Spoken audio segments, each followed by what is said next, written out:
Bienvenidos amigos a este nuestro canal Mensaje de Dios. Yo quiero compartir con todos ustedes una de las sabias y valiosas enseñanzas del Padre Luis Toro. Acompáñame hasta el final de este video.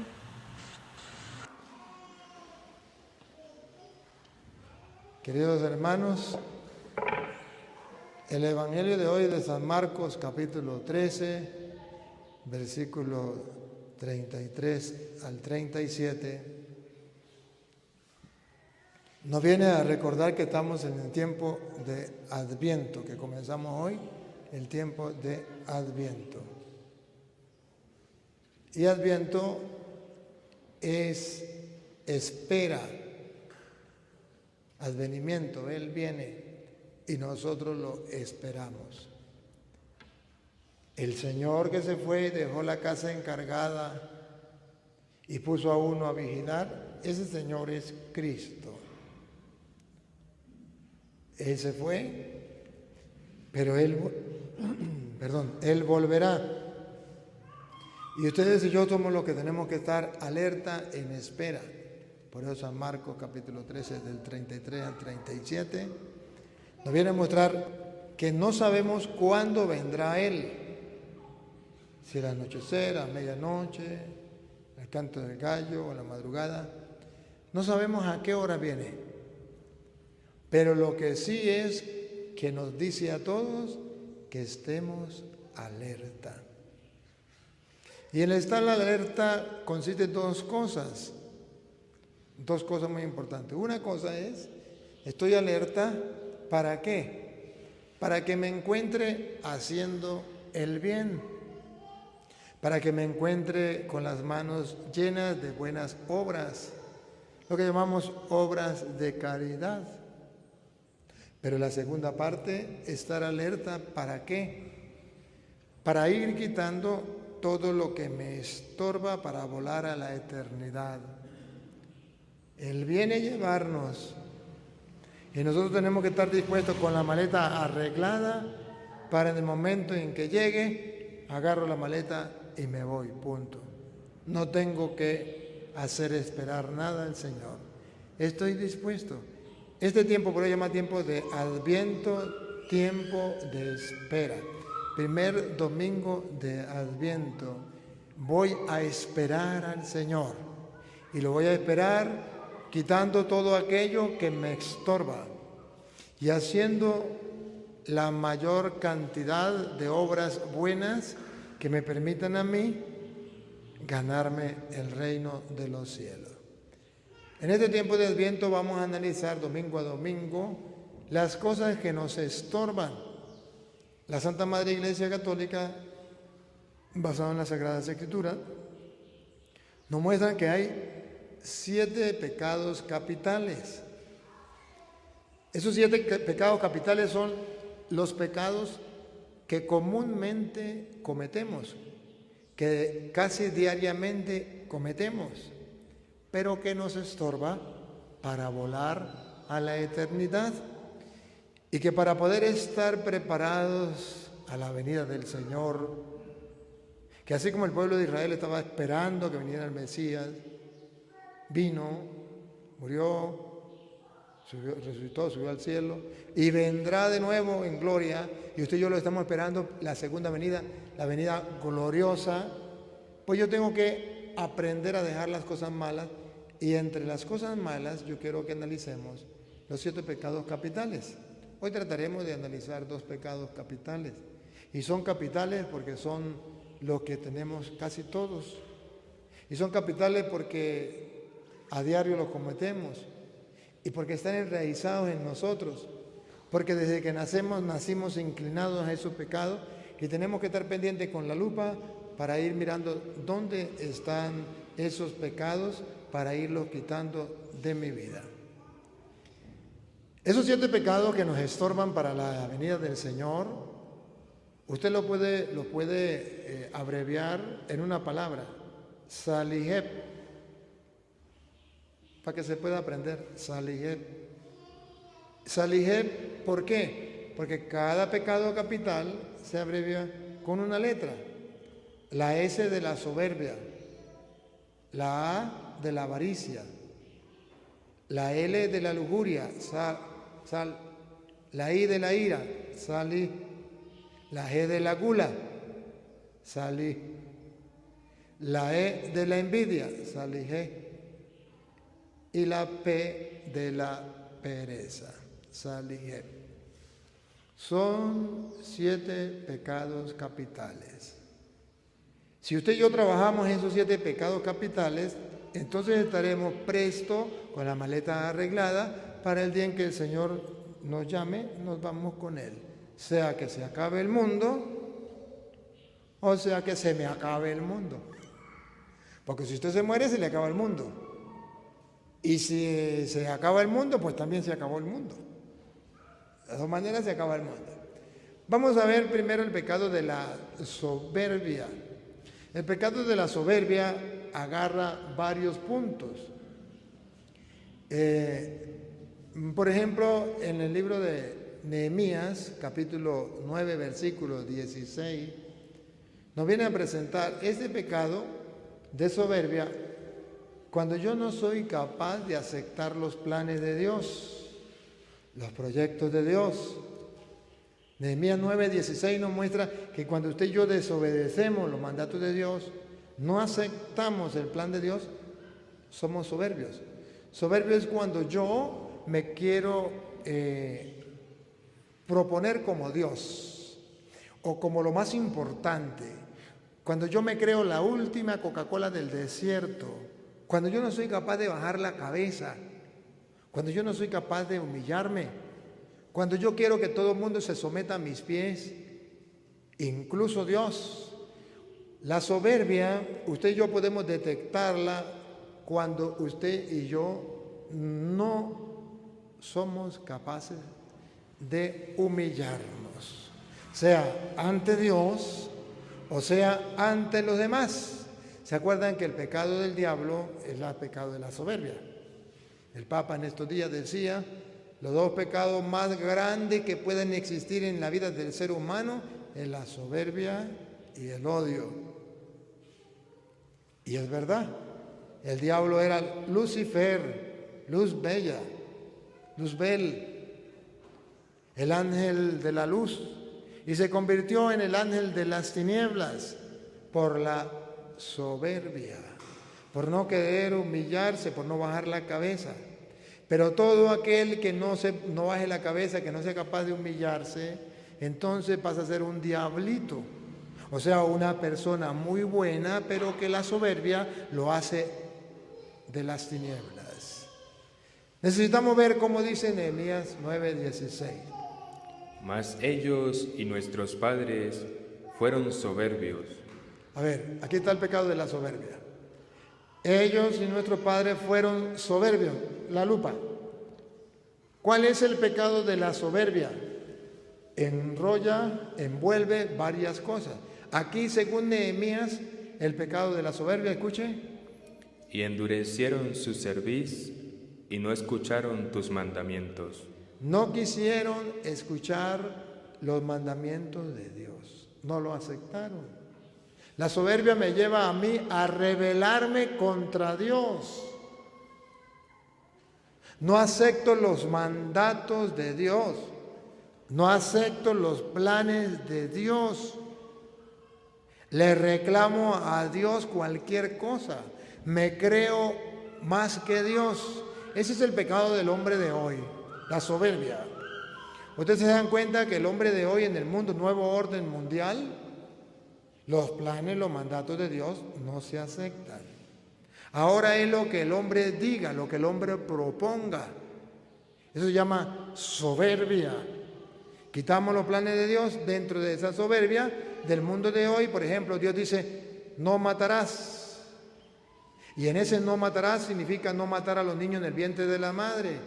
Pero la soberbia del hombre del siglo XXI, guiado por el nuevo orden mundial, dice, nosotros agarramos el poder y la autoridad que le corresponde a Dios, y si Dios dice no matarás, incluyendo al niño en el vientre de la madre, nosotros damos la orden de que sí se puede matar a un niño en el vientre de la madre. Eso se llama soberbia. se quita la autoridad de Dios y se pone por encima de Dios. Eso es soberbia. Pero la soberbia no solamente engloba a la humanidad que va en contra de Dios. Dios dice, se unirá el hombre a su mujer y los dos serán uno solo. Y creceos y multiplicaos. La soberbia del hombre dice, pues nosotros somos más que Dios. Ahora no queremos obedecer eso. Escuchen todos los hombres. Ya usted no debe casarse con una mujer, ya tiene que casarse con otro hombre. Escuchen las mujeres, usted ya no tiene que casarse con un hombre, usted puede casarse con otra mujer. Eso se llama soberbia, no aceptar el mandato de Dios y poner otros mandatos por encima de Dios. Eso le pasó al diablo. El diablo no se doblegó ante Dios. El diablo no fue capaz de rendirse ante la orden, ante el mandato de Dios para obedecer. Y dejó de ser luz bella a pasar a ser el ángel de las tinieblas, de la oscuridad, el diablo, por el pecado de la soberbia. Si el ángel de la luz, que era el diablo, luz bella, dejó de ser luz bella y pasó a ser ángel de las tinieblas por la soberbia, ¿será que tú, será que yo, que usemos la soberbia y que no trabajemos ese pecado, que no seamos capaces de acabar con ese pecado en nuestra vida, ¿será que no nos va a pasar lo mismo que el diablo? Claro que sí. Por eso uno de los pecados más grandes, y por eso está de primero, dentro de los pecados capitales, está el primero de la soberbia, porque es el pecado que va en contra de Dios. Cuando una persona, por ejemplo, muere su hijo, es el único hijo, ¿qué es normal? Normal es que a usted le duela la muerte de su hijo, usted llore. Bueno, están los 9 días de luto y de oración, el novenario. O su mamá se murió, están los 9 días también. Usted llora, la lamenta. Pero luego usted le dice a Dios, Señor, hágase tu voluntad. Tú me lo diste, tú me lo quitaste, tú me la diste, tú me la quitaste. Bendito sea Dios. Ahí usted destruyó la soberbia. Pero cuando usted dice, Dios mío, ¿por qué me quitó a mi mamá? ¿Por qué me quitó a mi hijo? No vuelvo más a misa, no vuelvo más a orar, no vuelvo más con Dios. Dios no me quiere, yo me aparto de Él. ¿Por qué me pasó esto? Y usted comienza a reclamarle a Dios y comienza a enfurecerse contra Dios. Eso se llama pecado de la soberbia. No aceptar los planes de Dios. Es soberbia. Entonces la soberbia me lleva a mí a querer ser un Dios para Dios, reclamarle, pedirle cuentas a Dios de lo que Él hace. Ese es el pecado de la soberbia. Y hoy día parece que es algo muy normal. Todo el mundo lo hace. Y dice, no, pues es que yo así me desahogo. No. Una cosa es ahogarse y llorar ante el Señor y decirle, Señor, me duele, ¿sabe cuánto me duele, Señor?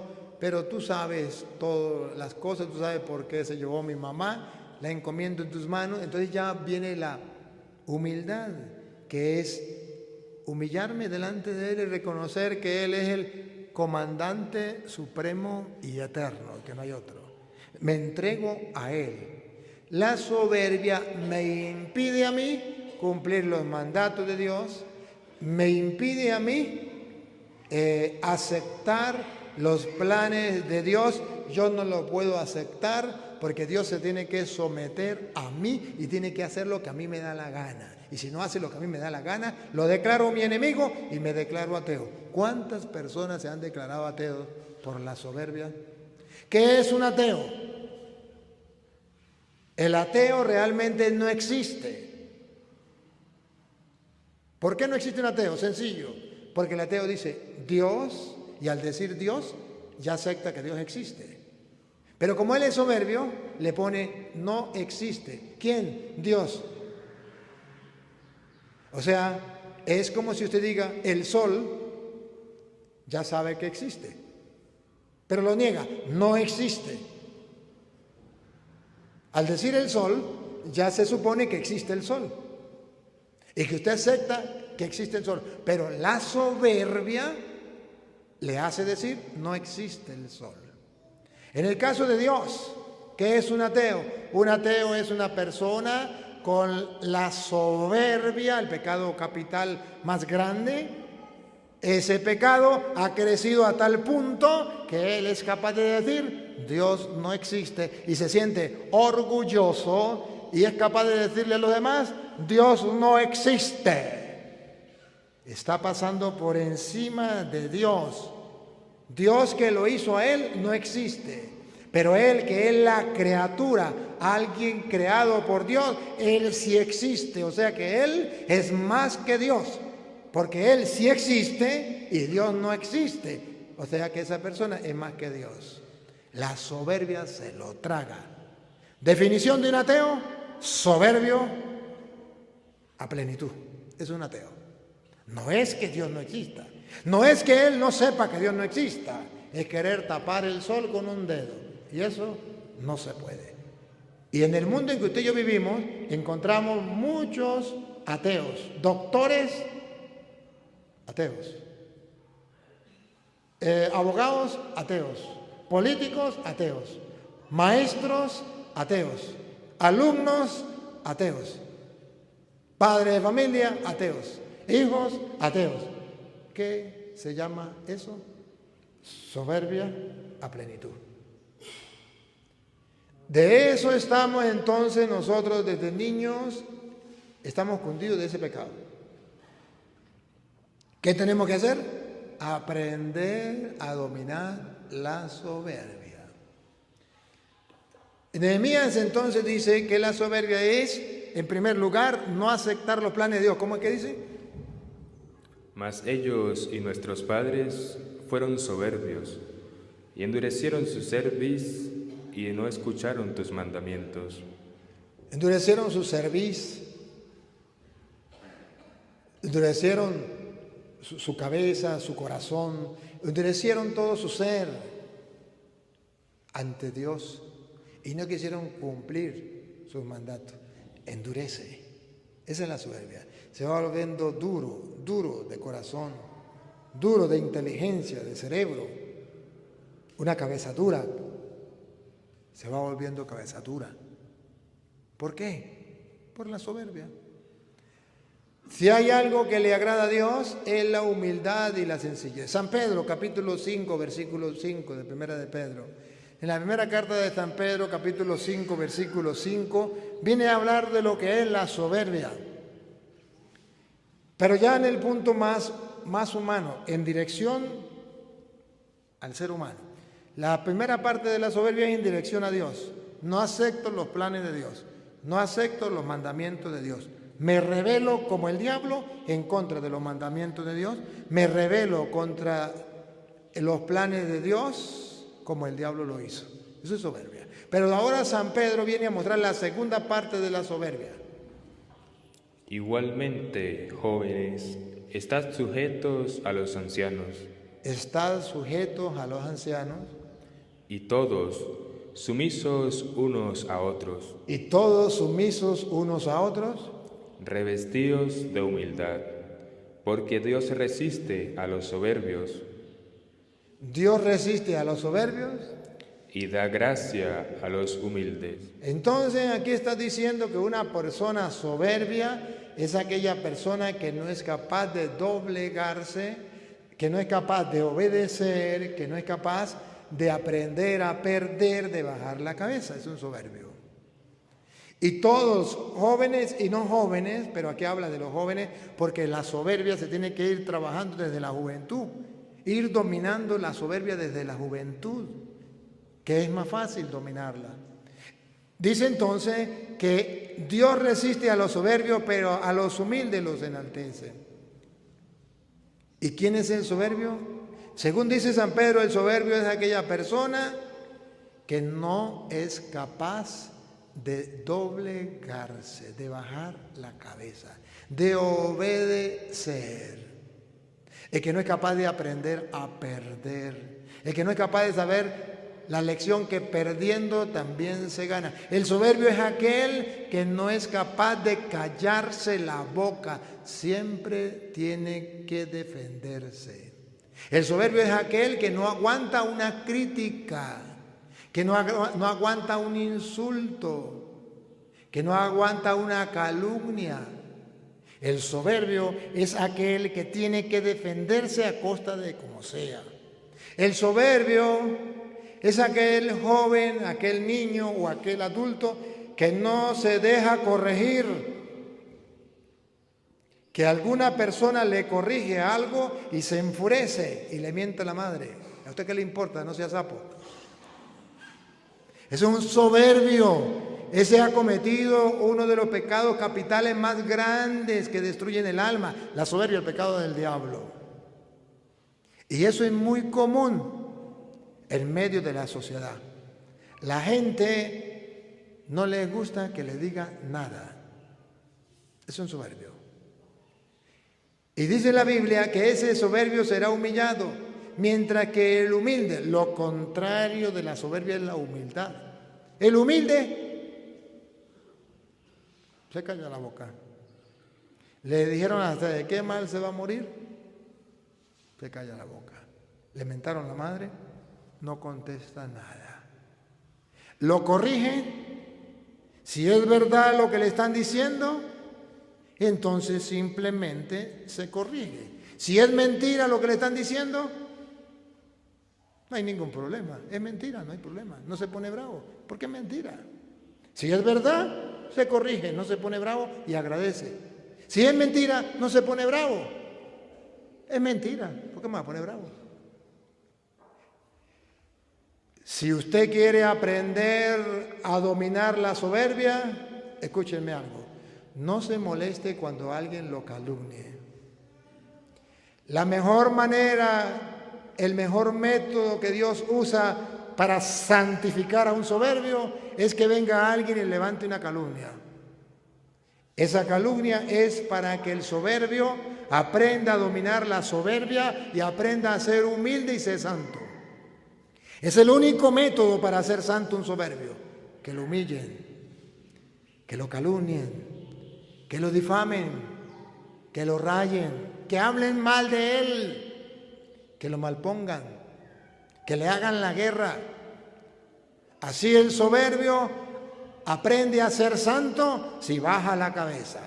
Si no baja la cabeza y comienza a defenderse y comienza a insultar y comienza, porque conmigo no se pueden meter, porque el que se meta conmigo, pues ahí me va a encontrar. Yo de por las buenas soy muy bueno, pero de por las malas soy muy malo. Ese soberbio nunca podrá ser santo. Y en el tiempo de Adviento, la Biblia nos dice que tenemos que estar preparados en la espera del Señor, pero no podemos estar esperando al Señor cargado de soberbia.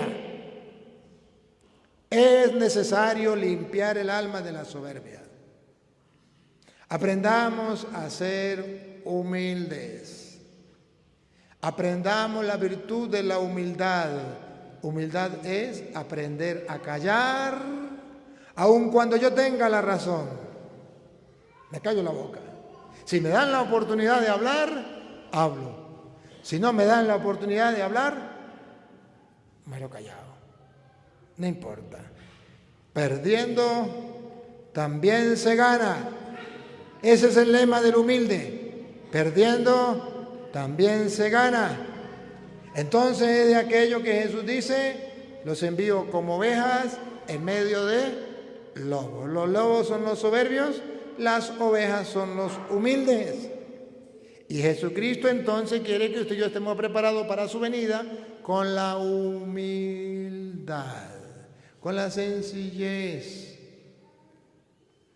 Cuando alguien, hijos, cuando su papá le corrija, cuando su mamá le corrija, si a usted le da furia y le da rabia y dice, pues ahora lo hago de aposta para desquitarme porque ¿por qué se mete con mi vida? Yo hago con mi vida lo que a mí me da la gana. Eso se llama soberbia. Eso es pecado mortal. O si usted está trabajando en una empresa, en un colegio, donde sea, y viene el director o el encargado y le corrige algo, Si usted es capaz de callarse la boca, bajar la cabeza, usted es humilde. Está asesinando ese pecado grande de la soberbia. Si a usted el vecino le levantó una calumnia, era mentira lo que dice el vecino, pero le levantó una calumnia y usted es capaz de callarse la boca, usted es humilde. Si no es capaz de callarse la boca y usted dice que me la tiene que pagar, es que yo donde lo encuentre me la desquito y le canto las verdades, usted es soberbio. Pero es que es mentira. ¿Y quién no sabe que es mentira? ¿Acaso Dios se tapó los ojos? ¿Acaso Dios no se da cuenta que es mentira? Aprende. El humilde dice, yo tengo un abogado que me defiende, él nunca está ocupado, siempre me atiende, él nunca pierde un pleito, todos los gana. ¿Quiere saber su nombre? Jesús se llama. Si quiere saber su nombre, Jesús se llama. Eso lo dice el humilde. Dios peleará por mi favor. A mi favor peleará Dios. Entonces, aprendamos a cultivar la humildad. La soberbia es, yo no me dejo de nadie. La soberbia es, yo de por las buenas soy muy bueno, pero de por las malas ahí me encuentra. La soberbia.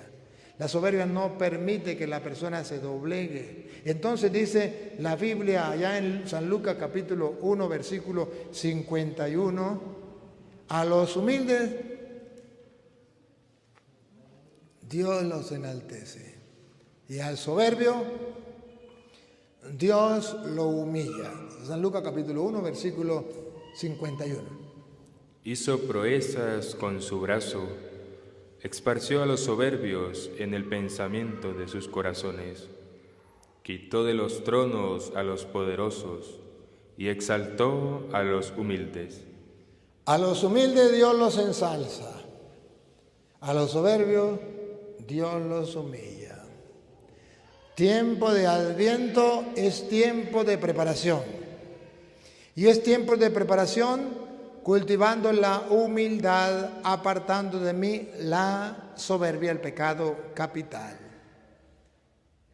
Decía el alumno, le dice al maestro, maestro, yo soy muy soberbio y yo quiero aprender a ser humilde.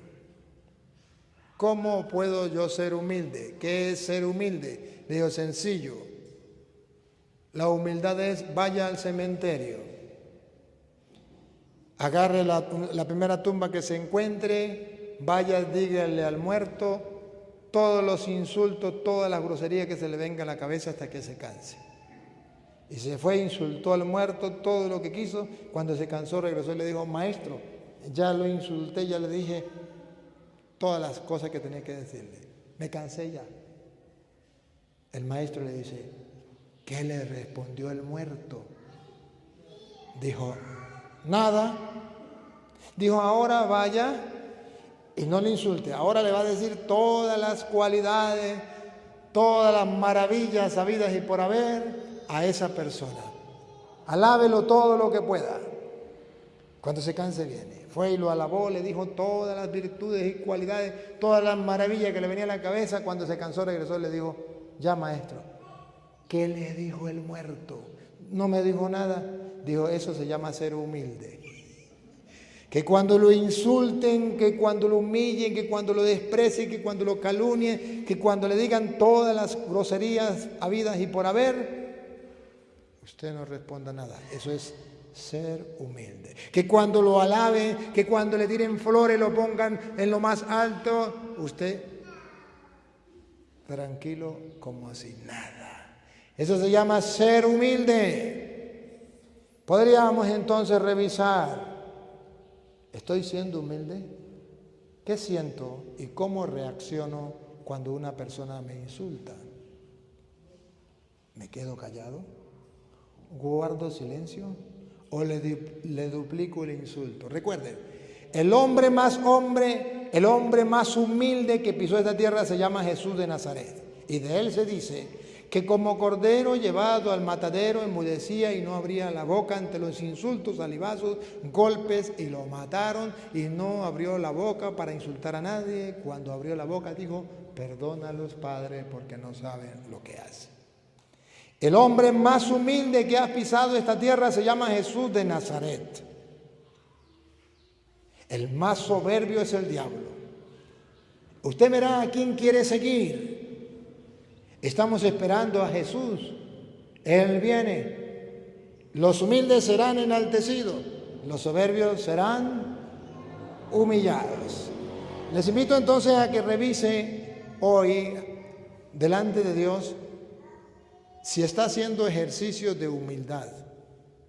Si nunca lo ha hecho, comience a hacer ejercicio de humildad. Cuando alguien lo insulte, no te molestes.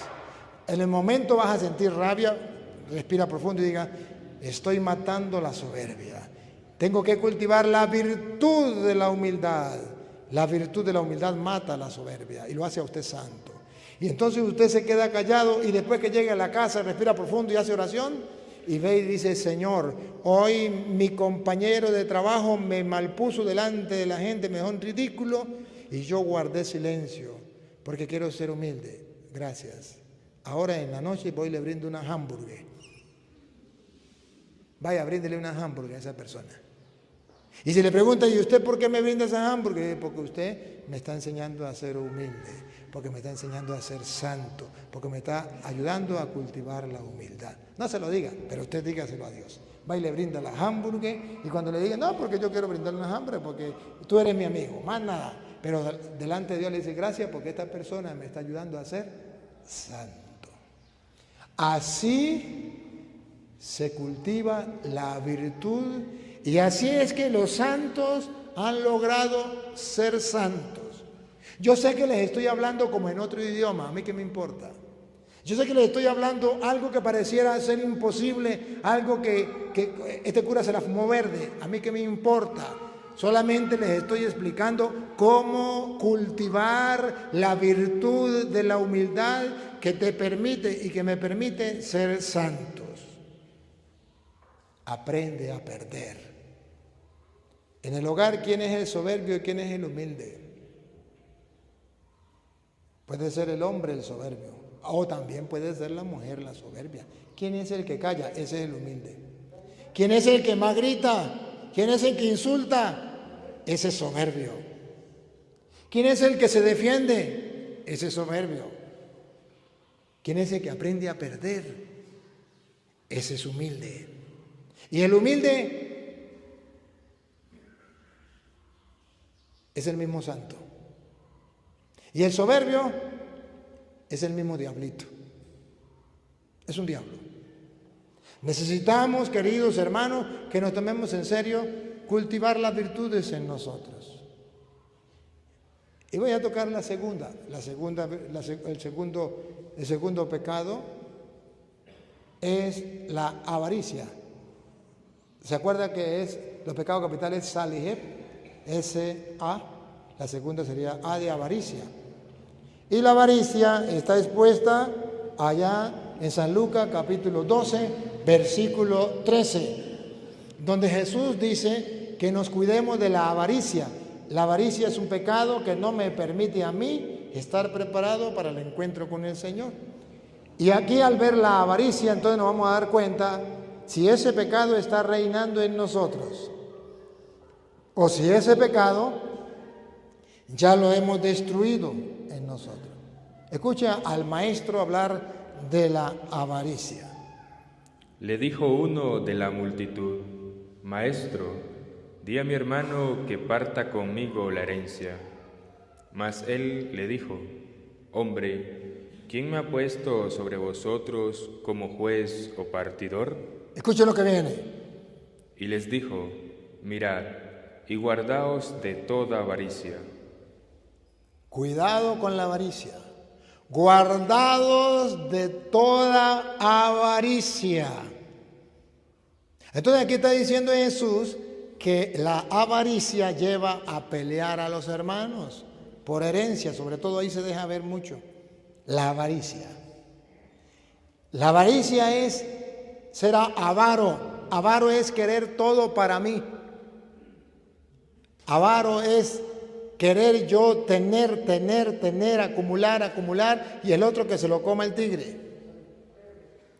Sobre todo cuando muere el papá y la mamá y quedan hijos y tienen que repartir. El avaro quiere agarrar lo mejor para él. El avaro quiere agarrar más para él y dejar al otro sin nada o con un poquitico. Eso se repite en todas las familias. Pero eso es un pecado.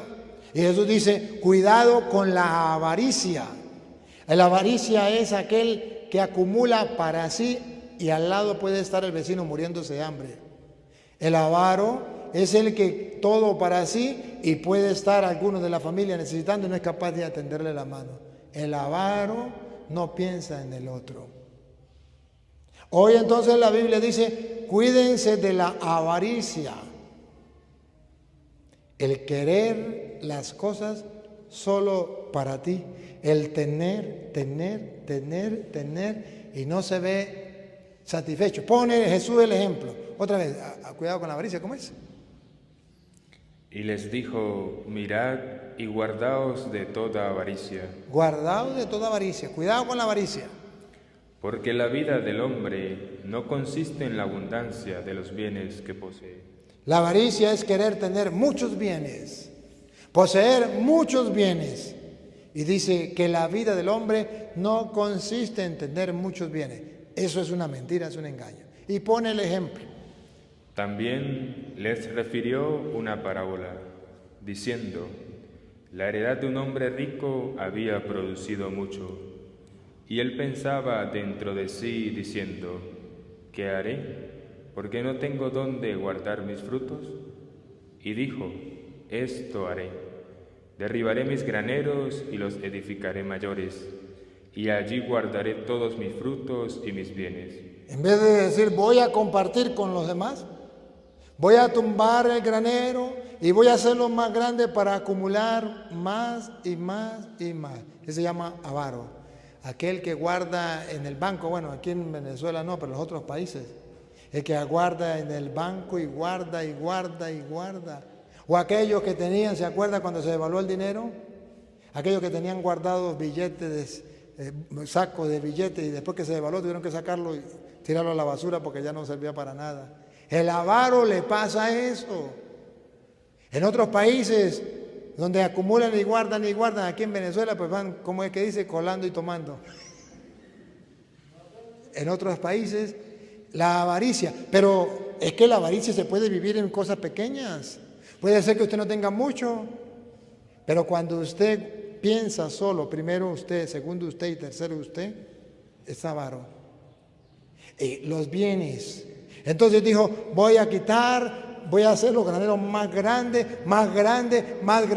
para poder acumular y tener más. Eso se llama avaricia, el deseo desenfrenado de tener, olvidándome de compartir con el necesitado.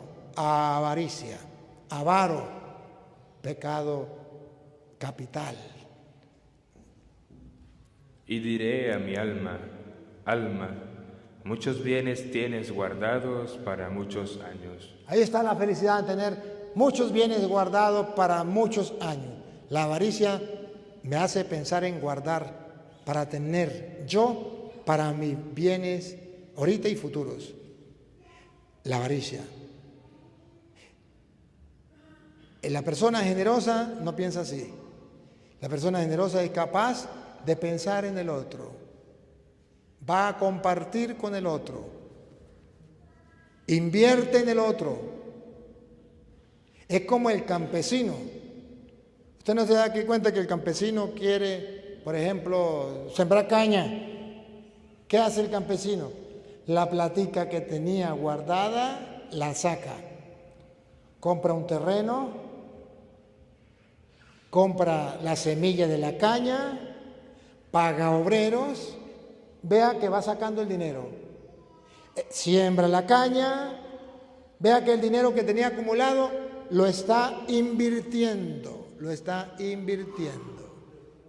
Pero luego, después que siembra esa tierra, le pagó a los obreros, se quedó sin plata.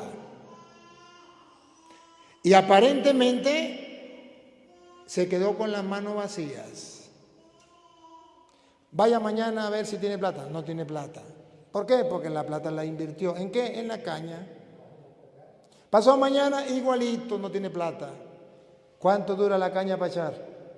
para dar fruto. Póngale 2 años, no sé cuánto. Póngale 2 años. 2 años que el campesino va a estar sin plata. ¿Por qué? Porque la enterró. Porque la perdió. La sembró. Pero después de 2 años que la caña comience a dar, digo 2 años, no sé cuánto era, porque no sé nada de eso. Pero después de 2 años, cuando ya comience a recoger, el campesino se dio cuenta que no perdió, que más bien fue inteligente, que ahora más bien produjo, ganó. Lo que hizo fue invertir. En la vida espiritual es igual. El avaro acumula, pero no siembra.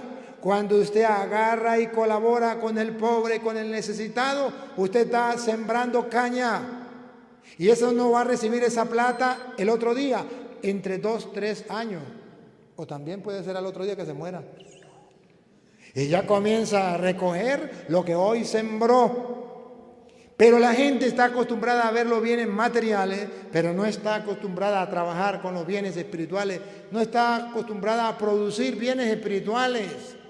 La gente está cegada simplemente, como en este mundo, el rico pensaba en acumular y acumular. ¿Y qué pasó con este rico? Repósate, come, bebe, regocíjate.